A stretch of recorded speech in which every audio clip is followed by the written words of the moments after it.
ઐન્દ્રશ્રીસુખમગ્નેન લીલાલગ્નમિવાખિલં સચ્ચિદાનંદપૂર્ણેન પૂર્ણં જગદવેક્ષ્યતે. જ્ઞાનસાર ગ્રંથ. જ્ઞાનનો સાર મેળવવો છે, જ્ઞાનને જ સાર રૂપે પ્રાપ્ત કરવું છે. બહુ જ મહત્વની વાત છે. અધ્યાત્મની આ વાત છે. અધ્યાત્મ એટલે શું? આત્મા તરફ વળવું. આપણું મન, આપણી ઇન્દ્રિયો સતત વિષયો તરફ, દુનિયાના પદાર્થો તરફ દોડતી હોય છે. આપણું મન દોડતું હોય છે, ઇન્દ્રિયો દોડતી હોય છે. એને વાળીને પોતાના આત્મા તરફ લઈ આવવી એનું નામ છે અધ્યાત્મ. એને આત્મા તરફ લઈ આવવી એનું નામ છે અધ્યાત્મ. આપણે ઘણી મહેનત કરતા હોઈએ છીએ પણ એવું થતું નથી. જો કે મહેનત જ નથી કરતા. આપણે એવું ધારી લેતા હોઈએ છીએ કે અમે મહેનત કરીએ છીએ, બાકી મહેનત કરતા નથી. આપણે સાંભળીએ, આપણે થોડું ઘણું વાંચીએ ક્યારેક, અને કદાચ વિચારીએ પણ ખરા. વિચાર કરવાની વાત અત્યારે લગભગ પરવારી ગઈ છે. વિચાર કરવાનો કોઈને સમય નથી. વિચાર કરવો હોય તો સામે કોઈક તરત જ થવાની બાબત હોય તો એની પર વિચાર થાય. બાકી આપણા મન ઉપર, આપણા જીવન ઉપર, આપણા જ્ઞાન વિશે, વ્યાખ્યાન વિશે પણ વિચાર કરવાનો કોઈની પાસે સમય નથી. ક્યારે વિચાર કર્યો તો મને કહો. કોઈ દિવસ એવું યાદ આવે છે કે મને વિચાર આવે છે? વિચાર આવે પણ દુનિયાવી બાબતો.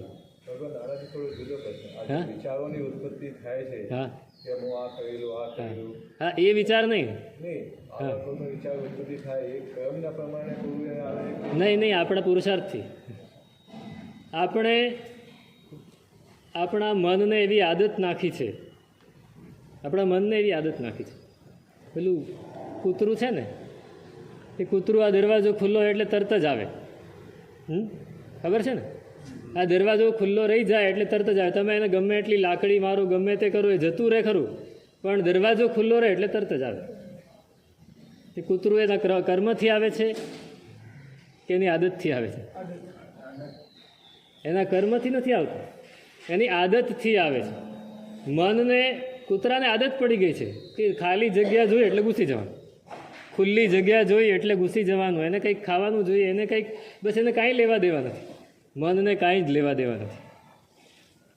મનને આ વસ્તુઓ સાથે કાંઈ, તમે અહીંયા અત્યારે બેઠા છો ને તમને અચાનક વિચાર આવશે કે ઘરે જઈને હું આમ કરીશ, હવે કાંઈ જ લેવા દેવા નથી. ઘરે જઈને તમે એ જ કરવાના છો. તમે જે વિચાર્યું હતું એ તો પહેલાં વિચારી જ લીધેલું છે, છતાંય મનને આદત પડી ગઈ છે. એ કર્મથી નથી આવતું. કર્મ ખરું, મોહનીય કર્મ જ છે, પણ ત્યારે આપણા પુરુષાર્થ છે. આપણે એને આદત પાડી દીધી છે કે આમ જ કરવાનું, એટલે વારે વારે મન એ જ કર્યા કરે છે. એમાંથી એને ચિંતન તરફ લઈ જવું છે. વિચારીએ, આપણે સાંભળીએ, આપણે ક્યારેક વાંચીએ, એ બધું વાંચ્યા પછી આપણને મનમાં થઈ જાય. તમે વ્યાખ્યાન સાંભળો એટલે મનમાં થઈ જાય કે હવે તો આમ જ કરવું છે. કોઈ ગુરુ ભગવાન પ્રેરણા આપે એટલે આપણને બધાને એમ થઈ જાય કે આમ જ કરવું છે, હવે આમ જ કરવું જોઈએ. આપણે નક્કી કરી લઈએ, સિદ્ધાંત બાંધી દઈએ. સિદ્ધાંત સાંભળ્યો કે આમ કરવાથી પાપ લાગે છે, કશાય કરવાથી કર્મ બંધાય છે, એવું આપણને થઈ ગયું. એટલે આપણે નક્કી કરી લઈએ કે કશાય હવે કરવા જ નથી. અભિમાન હવે કરવું જ નથી. પણ જ્યારે એનો અવસર આવે ત્યારે થઈ જાય એમ નહીં કહું, કરી લઈએ. થઈ જાય એ કર્મણી પ્રયોગ છે, પેસિવ વોઇસ. કરી લઈએ એ એક્ટિવ વોઇસ છે, કર્તરી પ્રયોગ છે. મૂળ આપણી ભાષામાં જ આ પ્રોબ્લેમ છે. આપણી ભાષામાં પ્રોબ્લેમ છે ને, એટલે આપણે કોઈ જવાબદારી લેવા જ તૈયાર નથી.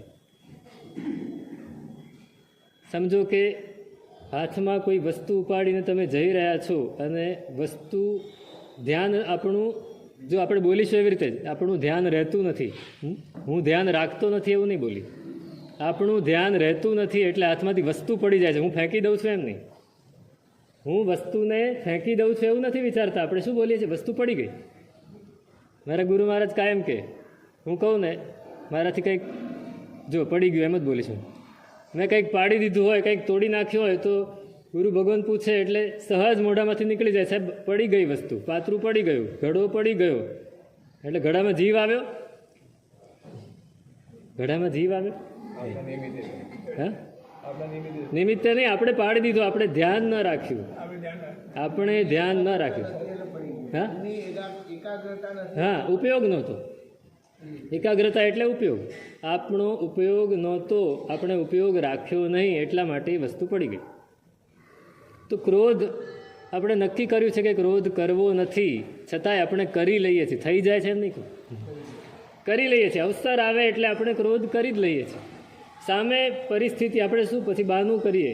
મન છે ને ખૂબ પાવરફુલ છે, તરત જ બહાનું કાઢશે. પરિસ્થિતિ જ એવી હતી સાહેબ, કરવું જ પડે ને, મારે એને જવાબ આપવો જ પડે. જવાબ ન આપું તો કાલે માથે ચડી બેસે. આપણે આ જ બહાનું કાઢીએ, આપણે આવો જ બચાવ કરીએ અને આપણા ક્રોધને આપણે વેલિડ કરી દઈએ. અને પહેલાં પાછું મનમાં આપણે વિચારતા હોઈએ, મનમાં તો આપણે એમ સમજતા હોઈએ કે મેં ક્રોધને કરવાનો નિયમ કર્યો છે, હવે ક્રોધ નહીં કરું.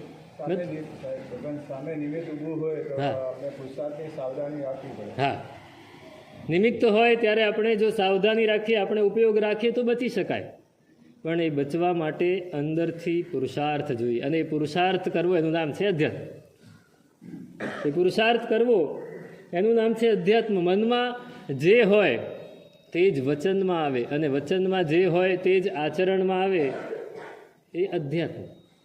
મનમાં કંઈક જુદું હોય ને બોલવામાં કંઈક જુદું આવે, અને આચરણમાં કંઈક ત્રીજું જ આવે, તો એ અધ્યાત્મ. અધ્યાત્મ નથી. મનસ્યેકમ વચસ્યેકમ કર્મણ્યેકમ મહાત્મનામ. મનસ્યન્યત વચસ્યન્યત કર્મણ્યન્યત દુરાત્મના. મહાત્મા હોય એ જ મન વચન કાયાને સરખે સરખા કેળવી શકે. ગાંધીજી વિશે તમે સાંભળ્યું છે? ગાંધીજી જે વિચારે એ જ બોલે, અને જે બોલે એ કરે, એવું એમણે નિયમ કર્યો. અને નિયમ મુજબ મનને કેળવ્યું હતું કે મનમાં જે વિચાર આવે એ બોલી શકાય એવો હોય એવો તો જ વિચારવું. બોલી શકાય એવો વિચાર હોય તો વિચારવું. એવો આપણે નિયમ કરીએ તો કેટલા વિચાર અટકી જાય.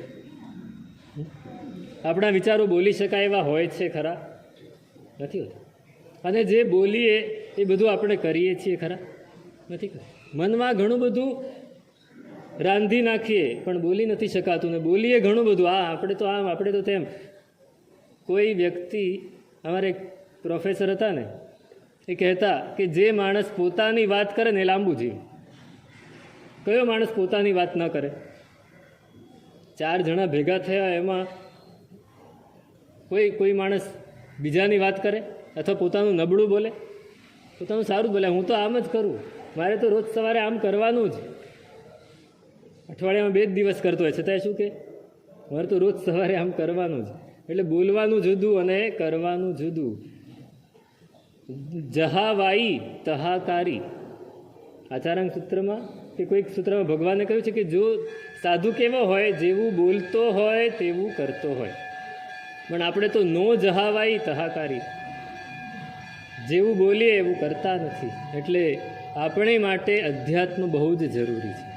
જેવું બોલીએ એવું કરવું છે તો મનને કેળવવું પડશે. મન કેળવાતું નથી. મન કેળવાતું નથી. એનું કારણ છે, મનના 2 વિભાગ છે. તમે સાંભળ્યું હશે કદાચ. મનના 2 વિભાગ છે. એક સબકોન્શિયસ છે, એક કોન્શિયસ છે. એક અવચેતન મન છે, એક ચેતન મન છે. હવે આપણે રોજિંદા વ્યવહારમાં આખા દિવસમાં જે વિચાર કરીએ હું કહું છું, આજે તમે થઈ જાય કહો છો ને, એ વસ્તુ અલગ છે, અને કરીએ એ વસ્તુ અલગ છે. આપણે જે વિચાર કરીએ, આપણે જે વર્તન કરીએ, આપણે જે બોલીએ, એ બધું જ કોન્શિયસ માઇન્ડને આભારી છે. કોન્શિયસ માઇન્ડને આભારી છે. પણ જે વસ્તુ થઈ જાય છે. તમે ચાલી રહ્યા છો, બરાબર?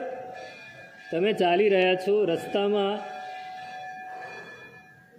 પાણી પણ પડ્યું છે, રસ્તામાં કચરો પણ પડ્યો છે, રસ્તામાં ઘાસ પણ આવે છે, પણ તમે વિચારમાં છો અથવા કોઈની સાથે વાતમાં છો તો શું થાય છે?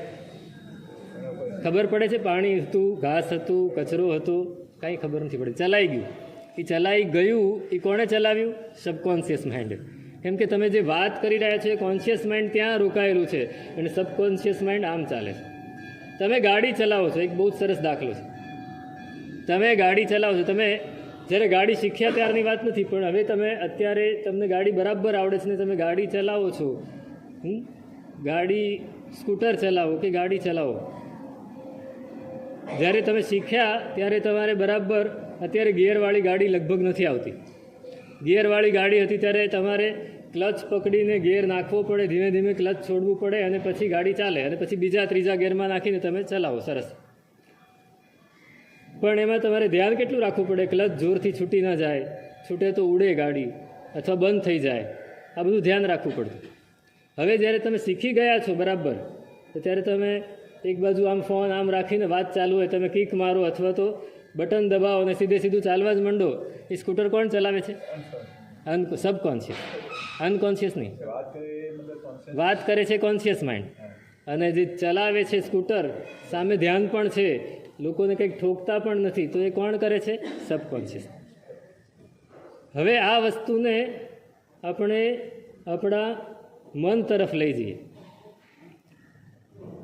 કોઈક આવીને આપણને રસ્તામાં ઠોકર મારે છે અને આપણને ગુસ્સો આવી જાય છે અને આપણે એને ઠોકી દઈએ છીએ. આ કોણ કરે છે? સબકોન્શિયસ. આ સબકોન્શિયસ માઇન્ડ કરે છે. એટલે સબકોન્શિયસ અને કોન્શિયસ વચ્ચે લિંક નથી, એ બંને જોડાયેલા નથી. એ બંનેને જ્યારે આપણે જોડી દઈએ ને ત્યારે આપણે જે વિચારીએ એ કરી શકીએ. સબકોન્શિયસને આપણા કંટ્રોલમાં લાવી દઈએ અથવા તો કોન્શિયસને એટલું પાવરફુલ બનાવી દઈએ કે સબકોન્શિયસ ઉપર પાવર રાજ કરી શકે. હા, એણે લાફો માર્યો પણ આપણે સામો મારી દઈએ, એ અચાનક હાથ ઉઠી જાય, એ સબકોન્શિયસ. લાફો મારવાની વાત જવા દો. સમજો કે તમે જઈ રહ્યા છો ને અચાનક કોઈ આવીને તમારી પાસે હું કરે તો ડરી જઈએ. શેને લીધે? સબકોન્શિયસ પ્રતિકાર કરે છે. સહેજ ગરમ લાગ્યું ને હાથ જતો રહે છે, ઉપડી જાય છે. શેને લીધે? સબકોન્શિયસ. આ બધું જ સબકોન્શિયસ કરે છે. હવે એ સબકોન્શિયસ અને કોન્શિયસ આ બે વચ્ચે સંકલન નથી. સબકોન્શિયસ બહુ જ પાવરફુલ છે અને કોન્શિયસ સાવ નબળું છે. એટલે આપણે ગમે એટલા વિચાર કર્યા હોય પણ સવારે સમજો કે આપણે વિચારીને સૂતા હોઈએ કે સવારે તો 5 વાગે ઉઠી જ જવું છે, પણ સવારે 5 વાગે તમે ઉઠો અને એમ થાય કે હજી તો 5 વાગ્યા છે, આમ થોડી ઊંઘ આવે છે, થોડી વાર પછી ઉઠું. આ કોણ કરાવે? સબકોન્શિયસ. તમે ગમે એટલું નક્કી કર્યું હોય, 5 વાગે એલાર્મ વાગે, તમે બંધ કરીને પાછા સૂઈ જાઓ, 6 વાગી જાય. મન તો એક જ છે ના, 2 વિભાગ છે. મન એક જ છે, મનના 2 વિભાગ છે. એમાં કોન્શિયસની ઉપર આપણે કંટ્રોલ કરી શકીએ છીએ, સબકોન્શિયસ ઉપર કંટ્રોલ. સબકોન્શિયસમાં અનાદિકાળનું ભરેલું છે, એનો જથ્થો ભરેલો છે. અને એ જ હું કહું છું હમણાં તમે જે પૂછ્યું ને કે આપણે કર્મથી થાય છે કે આદત, આ સબકોન્શિયસમાં આવે. આપણે અનાદિકાળથી આદત પાડેલી છે. એ આદત પાડેલી છે એ આ કૂતરા જેવું છે. કૂતરું, એને આદત પડેલી છે એટલે આવી જ જાય. આપણે ગમે એટલું નક્કી કર્યું કે આવું દ્રશ્ય મારે જોવું નહીં, પણ સામે આવે એટલે નજર જાય જ. સબકોન્શિયસ. એ સબકોન્શિયસને કોન્શિયસમાં બદલવું અથવા કોન્શિયસને પાવરફુલ કરવું, એનું નામ છે અધ્યાત્મ. અને આ અધ્યાત્મ આપણે આપણા જીવનમાં અવશ્ય અપનાવવું જ પડે જો આપણે આગળ વધવું છે તો. નહીતર આપણે ચાલ્યા જ કરશું પણ આપણી પાસે કોઈ ગતિ નહીં હોય. ગતિ હશે પણ પ્રગતિ નહીં હોય. ઘાણીનો બળદ, હવે તો ઘાણી જ નથી રહી, પણ ઘાણીનો બળદ, અમે હમણાં વિહારમાં હતા ને એક જગ્યાએ ઘાણી જોઈ હતી. ઘાણી જોઈ, એ પણ મશીનથી ચાલતી હતી, બળદ તો રહ્યા જ નથી. ત્યારે ખ્યાલ આવ્યો કે આવી ઘાણી હોય એમ, એને બળદ બાંધેલા હોય ને એ ફર્યા કરે, એવું તો ગયું, એવું બધું જ જતું રહ્યું. તો એ ઘાણીનો બળદ હોય એ કેટલું ચાલે આખા દિવસમાં? હા, 20 કિલોમીટર, 30 કિલોમીટર, 40 કિલોમીટર. એના આંખે કાળા ડાભડા બાંધી દે એટલે એને દેખાય નહીં. એને એમ થાય કે હું ક્યાંનો ક્યાંય પહોંચી ગયો. પણ જ્યારે સાંજ પડે ત્યારે ત્યાંનો ત્યાં જ હોય પાછું. બસ આપણે ગમે એટલું કરી લઈએ, આપણે એમ વિચારે કે મારે આ કરી લેવું છે, આ કરી લેવું છે, આ કરી લેવું છે, પણ મન જ્યાં સુધી કંટ્રોલમાં નથી, સબકોન્શિયસને જ્યાં સુધી આપણે આપણા વશમાં નથી લેતા, ત્યાં સુધી આપણે ગમે એટલું કરીએ એ ત્યાં જ અટકી જશે. એને માટે અધ્યાત્મ જરૂરી છે. એને માટે અધ્યાત્મ અને એની સાથે આવે છે ધ્યાન. આ ધ્યાન જરૂરી છે. ધ્યાન એટલે કંઈ આમ બેસીને આમ કરી લેવું એ જ ધ્યાન, એ ધ્યાન છે ખરું? ધ્યાન આખો દિવસ થઈ શકે. તમને દાખલો સમજો કે કોઈક વ્યક્તિ આવીને આપણને અણગમતા 2 શબ્દ કહી ગઈ, તો મનમાં એના વિશે કેટલી વાર મંથન ચાલશે? આમ કહી ગયો, એને આમ જવાબ આપી દઈશ, એને આમ સંભળાવી દઈશ, લાગ આવવા દે, વચ્ચે કંઈક કોઈ કહેવા આવે તો આપણે પાછા એમાંથી અટકીએ, વળી પાછો જાય એટલે જા હા એને તો હવે આ એનો વારો પાડી દઈશ. આ છે આર્ત ધ્યાન. આ શું છે? હવે આર્ત ધ્યાન આપણે સતત કરતા હોઈએ છીએ. એ આર્ત ધ્યાનમાંથી જો આપણે બચી જઈએ ને અને ધર્મ ધ્યાન કરીએ ને, તો એ બેઠા બેઠા, ચાલતા ચાલતા, સૂતા સૂતા પણ ધ્યાન થાય. એક જગ્યાએ બેસીને આંખ બંધ કરીને ધ્યાન કરવું એવું નથી. આ ધ્યાન છે. અને એ ધ્યાન એ આપણને આપણા સબકોન્શિયસને કોન્શિયસમાં ફેરવી આપે. તો આ અધ્યાત્મ છે. આ સાધનાનો માર્ગ છે. સાધના એટલે અસ્તિત્વ ભણીની યાત્રા. સાધના એટલે શું? અસ્તિત્વ તરફની આ યાત્રા. આપણે અસ્તિત્વ તરફ નથી, અસ્મિતા તરફ છીએ. ભગવાન પતંજલિ 2 શબ્દ વાપરે છે. એક અસ્તિત્વ એટલે આપણો શુદ્ધ આત્મા, એટલે આપણું સેલ્ફ, આપણું બીઈંગ, ટુ બી ઇંગ્લિશમાં કહીએ તો. એ બીઈંગ છે એ અસ્તિત્વ છે, અને બિકમિંગ છે, વ્યક્તિત્વ, એ અસ્મિતા છે. આપણે અસ્મિતા ઉપર જ જોર આપતા હોઈએ છીએ, આપણે વ્યક્તિત્વ ઉપર જ જોર આપીએ છીએ. હું કેવો દેખાવ છું, હું કેવો છું એ ખબર નહીં. હું કેવો દેખાવ છું એ આપણને ગમે છે. હું કેવો દેખાવ છું. બધાને સારા દેખાવું ગમે છે. સારા હોવું કદાચ ગમે કે ના ગમે, પણ સારા દેખાવું ગમે છે. તમને ખબર છે? અમે રોજ જોઈએ છીએ, તમે પણ જોતા જ હશો. તમે ધ્યાન નહીં આપતા, અમે ધ્યાન આપીએ. એક નાનું બાળક છે, એને એની માતા દરરોજ દેરાસર લઈ જાય, દરરોજ ઉપાશ્રય લઈ જાય, એને ઘરમાં કંઈક ને કંઈક ધર્મનું શીખવાડે, કંઈક ને કંઈક સારું શીખવાડે. શેને માટે? એ બાળકને સારા સંસ્કાર પડે, સારો બને. એ સારો બને, પણ પછી ધીમે ધીમે ધીમે ધીમે એની માતાને પણ ખ્યાલ નથી હોતો, એ બાળકને તો ખ્યાલ ન જ હોય, અને સારું દેખાવા તરફ ધ્યાન જતું રહે છે, સારું બનવા તરફ ધ્યાન નથી જતું. એને 7 લાખ શીખવાડશે. કેમ શીખવાડશે?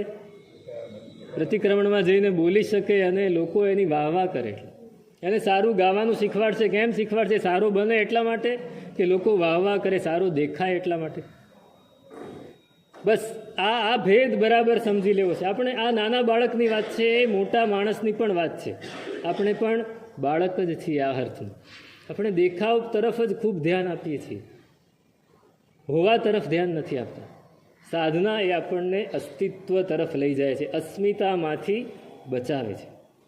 તો એ સાધનાનું પહેલું સૂત્ર અહીંયા આપે છે, ઐન્દ્ર શ્રી સુખમગ્નેન લીલા લગ્ન નિવાખિલમ સચ્ચિદાનંદ પૂર્ણેન પૂર્ણમ જગદ અવેક્ષ્યતે. ઉપાધ્યાયજી મહારાજ છે, એ હંમેશા મંગલાચરણ કરે તો ઐમથી કરે. ઐમ એમનો બીજ મંત્ર છે. સરસ્વતી દેવીએ એમને ગંગા નદીના કિનારે વરદાન આપ્યું. પોતે બોલે છે, શારદ સાર દયા કરો, આપો વચન સુરંગ, તું ઠી મુજ ઉપરે જાપ કરત ઉપગંગ. હે શારદા માતા, મારી ઉપર ખૂબ સરસ એવી દયા કરો, મને વરદાન આપો, અને આપો વચન સુરંગ, ઉત્તમ વચન મારા મુખમાં મૂકો, મારા હાથથી લખાય એવા વચન મને આપો. કારણ કે તમે ગંગાના કિનારે જાપ કરતા એવા મને વરદાન આપ્યું કે હું હંમેશા તને સહાય કરીશ. તો એ સૌથી પહેલાં એને એ સરસ્વતી માતાને, શ્રુત દેવતાને યાદ કરે છે. એનું બીજ મંત્ર ઐમ. કોઈ પણ ગ્રંથની શરૂઆત કરતા શેનાથી શરૂઆત કરે? ઐમથી. તો અહીંયા પણ એમ જુદી રીતે મૂળ એમ આવી ગયો. પણ એને આવ્યો કેવી રીતે કે ઐન્દ્ર શ્રી સુખમગ્નેન. હકીકતમાં શબ્દ વાપર્યો છે ઇન્દ્ર. ઇન્દ્ર સંબંધી જે લક્ષ્મી છે, ઇન્દ્ર એટલે અહીંયા આત્મા લેવાનો છે. ઇન્દ્રિયોને જે વ્યાપારિત કરી શકે છે એ ઇન્દ્ર કહેવાય. એ અર્થમાં ઇન્દ્ર લીધો છે. તો ઇન્દ્રિયોના સુખમાં મગ્ન થયેલો કોઈ વ્યક્તિ છે જેને ઇન્દ્રિયોના સુખ ઘણા બધા મળેલા છે, ઐન્દ્ર શ્રી એટલે એક સાથે શ્રુત દેવતાનું નામ પણ લેવાઈ ગયું, મંગલ પણ થઈ ગયું, અને બીજી બાજુ ઇન્દ્રિયોના સુખમાં મગ્ન થયેલો કોઈ આત્મા છે એ આખી દુનિયાને કેવી જોવે છે? લીલા લગ્નમ. લીલા લગ્ન એને બધું સુખી જ દેખાય છે. જે માણસ સુખી હશે ને, હંમેશા સુખી જ હશે, જેને ઘણી બધી વસ્તુઓ મળી હશે, એને બીજું કોઈનું દુઃખ નહીં દેખાય, એને બધા સુખી જ દેખાશે. હા હા હા, સરસ્વતીના મંત્રમાં પહેલો જ અક્ષર આ જ આવે છે, ઐમ. એ તમે જાપ કરો એમાં ઓમ રીમ ક્લીમ ઐમ નમઃ, ઐમ નમઃ બોલીએ એટલે સરસ્વતી બીજો. ઓમ ઐમ નમઃ એ આખો મંત્ર પણ છે. તો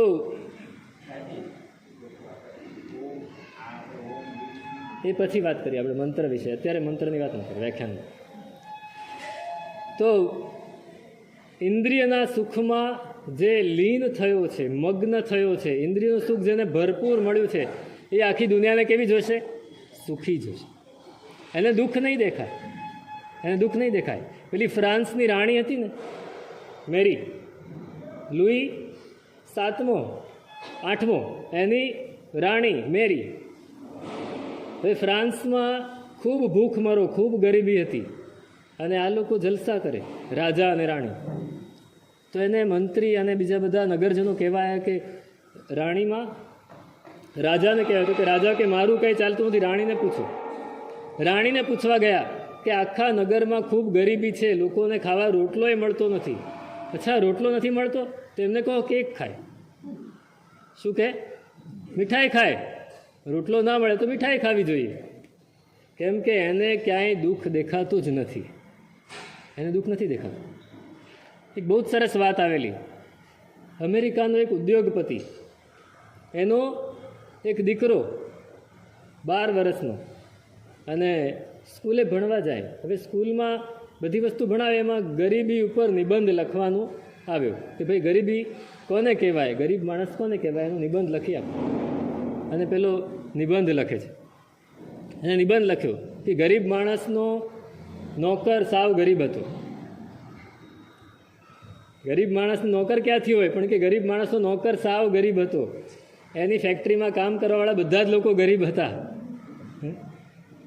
એને આ રીતે જ નિબંધ લખ્યો, કારણ કે એને કોઈ દિવસ ગરીબ શું છે એને ખબર જ નથી. એમ અહીં કહે છે કે ઐન્દ્ર શ્રી સુખમગ્નેન લીલા લગ્નમ ઇવાખિલમ પૂર્ણમ જગત અવેક્ષિત. આખું જગત એને સુખી સુખી સુખી જ દેખાય છે. એવી રીતે બસ આ જેમ એને સુખી દેખાય છે, એવી રીતે સચ્ચિદાનંદ પૂર્ણેન. સત એટલે દર્શન, ચિદ એટલે જ્ઞાન, અને આનંદ એટલે ચારિત્ર. દર્શન એનો પ્રકર્ષ એને સત કહેવાય, જ્ઞાનનો પ્રકર્ષ એને ચિત્ત કહેવાય, અને ચારિત્રનો પ્રકર્ષ, ચારિત્ર એટલે શું? ચારિત્ર એટલે આનંદ. ચારિત્ર એટલે કષ્ટ નહીં, ચારિત્ર એટલે આનંદ. ચારિત્ર એટલે આનંદ. તો દર્શન, જ્ઞાન અને ચારિત્રથી જે આત્મા ભરેલો છે, એટલે એનું મન હંમેશા દર્શન, જ્ઞાન અને ચારિત્રમાં જ રમતું હોય, એને આખી દુનિયામાં ક્યાંય અપૂર્ણતા ન દેખાય, બધું પૂર્ણ જ દેખાય. આ પૂર્ણતાની વાત સૌથી પહેલાં એમણે કેમ કરી? એમણે આપણી સામે ધ્યેય મૂકી દીધું. હંમેશા ગ્રંથની શરૂઆત કેવી રીતે થાય? પહેલાં નાનું સ્ટેપ, સૌથી ઓછામાં ઓછું સ્ટેપ, પછી ધીમે ધીમે ઉપર લઈ જાય. આપણે પહેલાં જ ઉપરનું સ્ટેપ મૂકી દીધું કે આપણે પૂર્ણતા તરફ ગતિ કરવી છે. તો પૂર્ણ કોને કહેવાય અને પૂર્ણ કેવો હોય એની વાત આ અષ્ટકમાં છે. એમાં સૌથી પહેલાં એમને કીધું સચ્ચિદાનંદ પૂર્ણેન. પૂર્ણતા ક્યાંથી આવે, કેવી આવે? તો કે દર્શન, જ્ઞાન અને ચારિત્રથી પૂર્ણ, એ જ પૂર્ણ. એના સિવાયનું બીજું કોઈ પૂર્ણ છે જ નહીં. જો દર્શન તમારી પાસે નથી, જ્ઞાન તમારી પાસે નથી, ચારિત્ર તમારી પાસે નથી, તો તમે પૂર્ણ નથી, અપૂર્ણ છો. એ અર્થમાં આપણે બધાય અપૂર્ણ છીએ. દર્શન, આપણું દર્શન કેવું? દર્શન એટલે જોવું એ નહીં, દર્શન એટલે શ્રદ્ધા, સમ્યક દર્શન. દર્શન એટલે શ્રદ્ધા. આ તમેવ સત્યમ નિસંકમ જમ જીણેહિમ પવેય. જીનેશ્વર ભગવંતોએ જે કહ્યું છે તે જ સાચું છે, તે જ નિશંક છે. આપણે બધું માનીએ છીએ, માન્યતા ખરી, આચરણમાં નથી લાવતું. પેલું સિદ્ધિ વિનાયકનું મંદિર છે ને મુંબઈમાં, એની રોજ આરતી થાય અને આરતીનું ઘી બોલાય ને તો હજારો લાખો રૂપિયામાં જાય. અને કોણ લે? પેલો ડોંગરીનો દાદો લે. ડોંગરીનો દાદો એ ઘી બોલે એટલે આપણે ચડાવો, આપણે ઘી બોલીએ, એ લોકો ચડાવો. એ ચડાવો રોજ ડોંગરીનો દાદો લે અને એ આરતી ઉતારે. કોઈ પૂછે, લે તું બધા ખોટા કામ કરે છે અને તું આરતી ઉતારે? તો કે આ સિદ્ધિ વિનાયક ઉપર મને બહુ જ શ્રદ્ધા છે, એના જેવો કોઈ ભગવાન જ નહીં. પણ સિદ્ધિ વિનાયકને તું ભગવાન માને છે, તો ભગવાને જે કહ્યું કરતો કેમ નથી? એ કરવાની વાત નહીં, એ મને એ જ સાચા છે દુનિયામાં. બસ આપણે આ જ કરીએ. અરિહંત ભગવાન, અરિહંતો મહાદેવો બરાબર છે. અરિહંત ભગવાને જે કહ્યું એ સાચું છે, પણ આપણે માનીએ છીએ, કરતા નથી. શ્રદ્ધા આપણી વાંઝણી છે. શ્રદ્ધા આપણી કેવી છે? વાંઝણી છે. જો આપણી શ્રદ્ધા સાચી હોય તો એ આચરણ તરફ લઈ જાય. જેમ જ્ઞાનસ્ય ફલમ વિરતિ, એમ માણું સત્તમ સુઈ શ્રદ્ધા સંજમમ્ય વીર્યમ. 4 સ્ટેપ છે. મનુષ્ય ભાવ મળ્યો, શ્રવણ મળ્યું, શ્રદ્ધા આવી, અને શ્રદ્ધા આવ્યા પછી આચરણ આવ્યું. શ્રદ્ધા આવ્યા પછી આચરણ આવે છે ખરું? નથી આવતું. જ્ઞાન આવ્યા પછી આચરણ આવે છે ખરું? નથી આવતું. આચરણ આપણું શ્રદ્ધા અને જ્ઞાન વગરનું હોય છે. પાછું આચરણ આવે છે ખરું, પણ એમાં આપણને શ્રદ્ધા પણ નથી હોતી અને જ્ઞાન પણ નથી હોતું. ભગવાનની પૂજા કરો, શેના માટે કરો? આ પ્રશ્ન વારંવાર પૂછાય છે, છતાં ફરીથી પૂછી લો. ભગવાનની પૂજા કરીએ એ શેના માટે કરીએ? શું મળે છે? આવી જાય એ તો સિદ્ધાંત છે. 3 વસ્તુ છે. એક સિદ્ધાંત છે ફિલોસોફી, બીજું છે થિયરી, અને ત્રીજું છે પ્રેક્ટિકલ. પ્રેક્ટિકલમાં તો કેટલા વર્ષથી તમે પૂજા કરો છો? 50 વર્ષ, 60 વર્ષ? હા, 2-3 વર્ષના, 4 વર્ષના હતા ત્યારથી માતા પિતાએ સંસ્કાર આપ્યા છે, પૂજા કરો છો. કેટલા ગુણ આવ્યા ભગવાનના? હે? હા, એટલે દર્શન વગર થઈ ને, આચરણ થયું પણ દર્શન વગર થયું, જ્ઞાન વગર થયું. પૂજા કરવાથી ગુણ આવે છે, પણ કઈ રીતે આવે છે ખબર નથી. દર્શન અને જ્ઞાન અને ચારિત્ર ત્રણેને છેટું પડી જાય છે. હમણાં મેં કહ્યું સબકોન્શિયસ ને કોન્શિયસને છેટું પડી. આ જ આપણું દર્શન ક્યાંક હોય, આપણું જ્ઞાન સાવ નીલ હોય અને આચરણ કંઈક જુદું જ હોય. એ ત્રણે ભેગા થતા નથી. એ ત્રણે ભેગા થાય તો વ્યક્તિ પૂર્ણ બને. એટલે કહ્યું સચ્ચિદાનંદ પૂર્ણેન પૂર્ણમ જગદ અવેક્ષતે. આખી દુનિયાને પૂર્ણ જ જુએ છે, એને બધું જ પૂર્ણ દેખાય છે. આપણને કોઈ વસ્તુ દેખાડવામાં આવે તો કેટલી ખામી દેખાય અને કેટલી ખૂબી દેખાય. ખામી વધારે દેખાય ને ખૂબી ઓછી દેખાય, કે ખૂબી વધારે દેખાય ને ખામી ઓછી દેખાય? તમને ખબર છે, દુર્યોધન અને યુધિષ્ઠિર એ બંનેને પ્રશ્ન પૂછવામાં આવ્યો કે જાઓ નગરમાંથી સારામાં સારી વ્યક્તિ જોઈને લઈ આવો. એને દુર્યોધનને કીધું. યુધિષ્ઠિરને કીધું ખરાબમાં ખરાબ વ્યક્તિને ગોતી લાવો. આ 2 વસ્તુ 2 જણને અલગ અલગ કીધી. દુર્યોધન સાંજે એમને પાછો આવ્યો, મને કોઈ સારી વ્યક્તિ દેખાય જ નહીં. કોઈ સારી ના દેખાય, દરેકમાં એને અવગુણ જ દેખાય છે. અને યુધિષ્ઠિર પાસે સાહેબ કોઈ ખરાબ વ્યક્તિ છે જ નહીં, બધામાં ગુણ જ છે. એક ગુણ તો કોઈનામાં પણ કોઈ કાંઈક તો છે જ, તો પછી એને ખરાબ વ્યક્તિ દેખાતી જ નથી, આને સારી વ્યક્તિ દેખાતી જ નથી. પૂર્ણતા ક્યાંથી આવે? પૂર્ણતા, જેને સારું જ દેખાય છે એને એ પૂર્ણતા તરફ આગળ વધી શકે. આપણી દૃષ્ટિ કેવી? હવે થોડા ઊંડા ઉતર. આપણી દૃષ્ટિ કેવી? સચ્ચિદાનંદ પૂર્ણની વાત આવી ને. સત દર્શન, ચિત્ત જ્ઞાન, આ બંને વસ્તુને બરાબર સમજી. ફક્ત દર્શન અને ફક્ત જ્ઞાન કેવલ જ્ઞાન તમે બોલો છો ને, કેવલ જ્ઞાન એટલે શું? આપણા મનમાં એની શું વિભાવના છે? સંપૂર્ણ જ્ઞાન, એને કેવલ જ્ઞાન આપણે કહીએ. કેવલ શબ્દનો અર્થ શું છે? હા, માત્ર, ફક્ત. અને આપણે એને અર્થ કયા અર્થમાં લઈ ગયા? સંપૂર્ણ. સંપૂર્ણને એક બાજુ મૂકી દો, સંપૂર્ણને એક બાજુ મૂકી દો. સંપૂર્ણ જણાય કે નહીં જણાય કોઈ ફેર પડતો નથી, પણ ફક્ત જ્ઞાન હોવું જોઈએ. ફક્ત જ્ઞાન એટલે હજી વિચારો.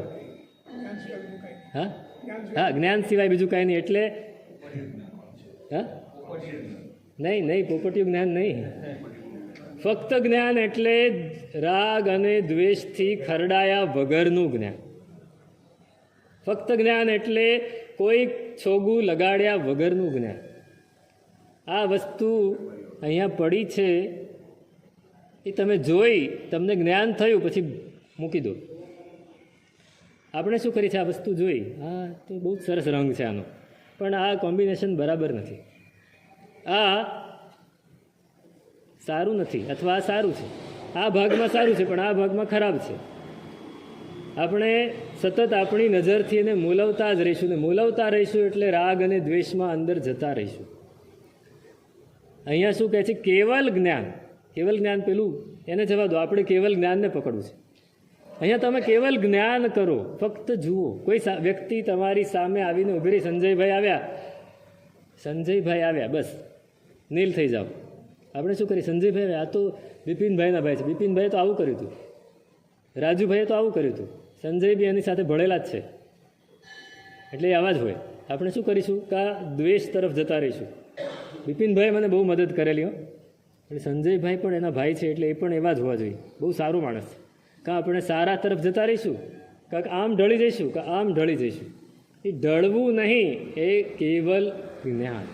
અને એ કેવલ જ્ઞાન જ્યારે આપણે એને પકડી લઈએ છીએ, આપણે આખા દિવસની વાત કરું, આખા દિવસમાં આપણે કોઈ પણ પદાર્થના અનુભવમાં આવીએ ત્યારે આપણે એની સાથે જો રાગ અને દ્વેષ વગરનો વ્યવહાર કરીએ, વ્યક્તિ, વસ્તુ કે પરિસ્થિતિ, તો આપણે આપણા મનને મક્કમ કરીએ છીએ, આપણા મનને મજબૂત કરીએ છીએ, આપણે કેવલ જ્ઞાન તરફ આગળ વધીએ છીએ.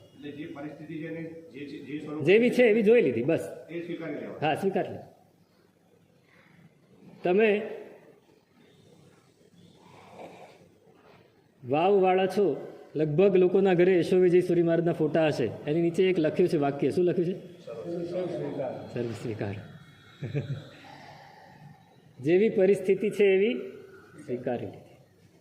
એ આપણને રાગ અને દ્વેષથી બચાવીને કેવલ જ્ઞાન તરફ આગળ વધારે છે. ત્યારે આપણે કહી શકીએ કે સચ્ચિદાનંદ પૂર્ણેન.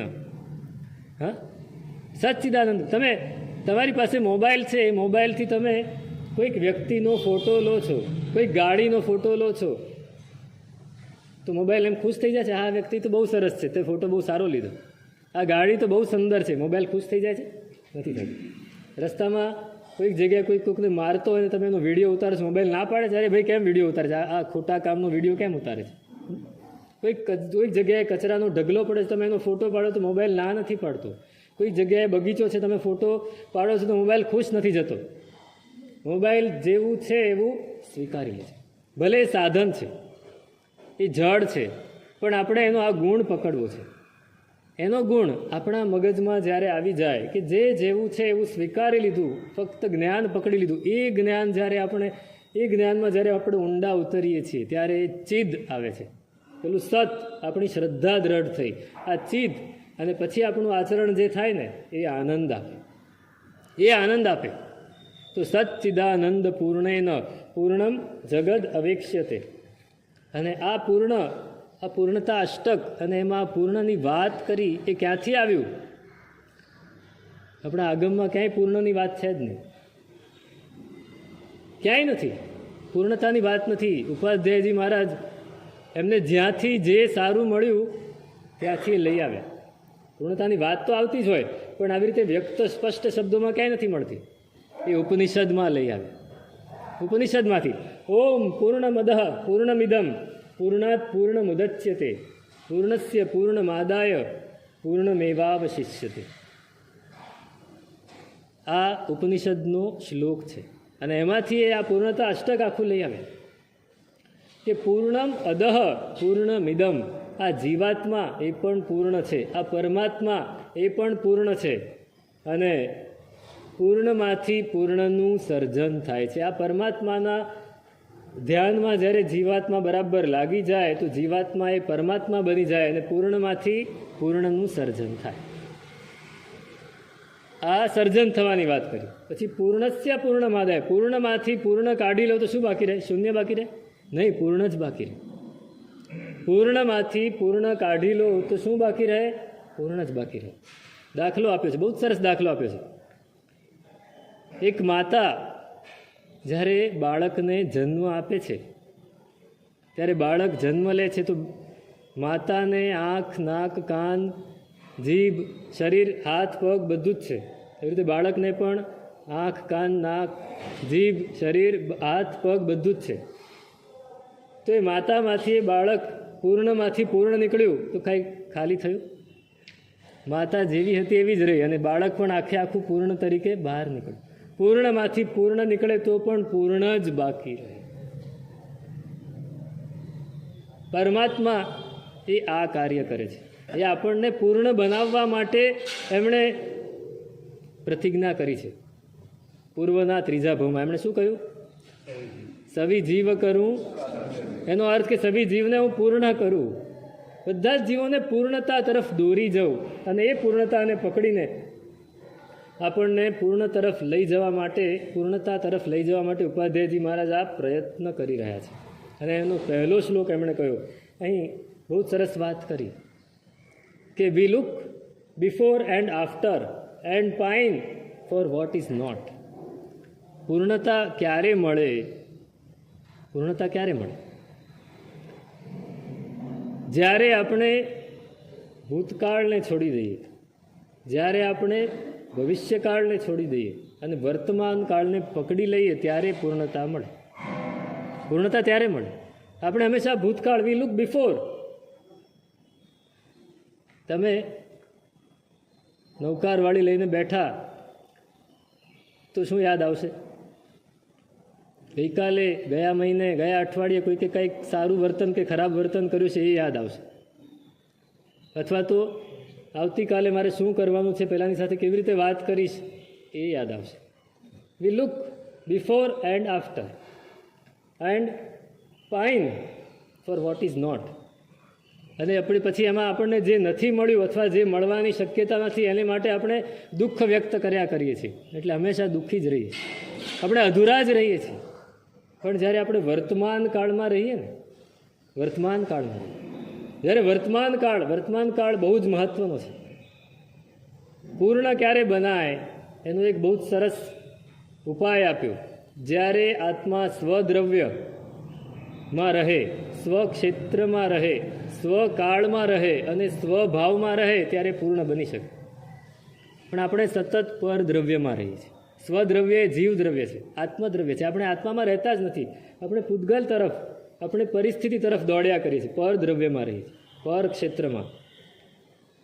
સ્વક્ષેત્ર એટલે આ મારું ક્ષેત્ર, મારું શરીર જે જગ્યામાં છે એ સ્વક્ષેત્ર છે. પણ મારું ધ્યાન હંમેશા બીજા ઉપર જ છે, પર ક્ષેત્રમાં જ હશે. બીજાના ક્ષેત્રમાં જ હું ચંચુપાત કર્યા કરીશ, મારા ક્ષેત્રમાં હું નહીં આવું.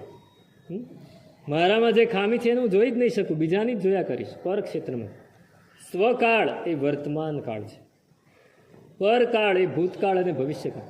ભૂતકાળ એ પૂરો થઈ ગયો છે, જે સમય ગયો એ પાછો આવવાનો છે. જો પાછો આવ્યો તો આપણે કેટલા કાર્ય કરી શકીએ, પણ પાછો આવતો નથી. પણ આપણે જો મને લાગ મળ્યો તો હું આમ કરી નાખે અને હું તેમ કરી નાખે, પણ નથી મળ્યો ભાઈ, હવે છોડી દે. મને જો લાગ મળે તો હું આમ કરી નાખીશ ને તેમ કરી નાખે. અત્યારે તો જે કરવાનું છે કર ભાઈ, ભવિષ્યકાળની કેમ માથાકૂટ કરે છે? નથી. આપણે પરકાળમાં જ હોય છે, સ્વકાળમાં નથી હોતા. અને સ્વભાવ, સ્વભાવ શું છે આપણો? સત, ચિત્ત અને આનંદ. દર્શન, જ્ઞાન અને ચારિત્ર્ય સ્વભાવ છે. પણ આપણે મોહમાં જતા રહીએ છીએ, આપણે રાગમાં જતા રહીએ છીએ, આપણે દ્વેષમાં જતા રહીએ છીએ, આપણે કષાયમાં જતા રહીએ, આપણે ક્લેશમાં જતા રહીએ છીએ. આપણે સતત એ તરફ જતા રહીએ છીએ અને આપણા સ્વભાવમાં આવતા નથી. અહીંયા એ કહે છે પૂર્ણ બનવું છે તો સ્વદ્રવ્ય, સ્વક્ષેત્ર, સ્વકાળ અને સ્વભાવમાં સ્થિર રહો. પરદ્રવ્ય, પરક્ષેત્ર, પરકાળ અને પરભાવમાં મત જાઓ. તો આ પૂર્ણતાની વાત છે. આપણું લક્ષ્ય હંમેશા પૂર્ણતાનું હોય. નિશાન ચૂક માફ, નહીં નીચું નિશાન, એવી કહેવત છે આપણે ત્યાં. પણ એ કહેવત ક્યાંથી આવી? અંગ્રેજી કહેવત છે, not failure but low aim is crime. તમે નિશાન ચૂકી જાઓ એનો વાંધો નથી, તમે નાપાસ થાવ એનો વાંધો નથી, પણ પરીક્ષા ન આપો એનો વાંધો છે. લો એમ, તમારું નિશાન નીચું હોય, તમારું ધ્યેય નીચું હોય, એમાં વાંધો છે. ધ્યેય તો ઊંચું જ હોવું જોઈએ, ધ્યેય ઊંચું હોવું જોઈએ. તો આ પૂર્ણતા માટે ઘણી બધી વસ્તુ કરવાની છે. આગળના શ્લોકોમાં કહે છે ઉપાધ્યાયજી ભગવંત, એ આપણને આમ લાકડી લઈને જાણે બરાબર ઠમઠોરી રહ્યા છે. બહુ સરસ વાતો કરે છે. એનું શું સ્વરૂપ? તે અગ્રે અધિકાર વર્તમાન છે.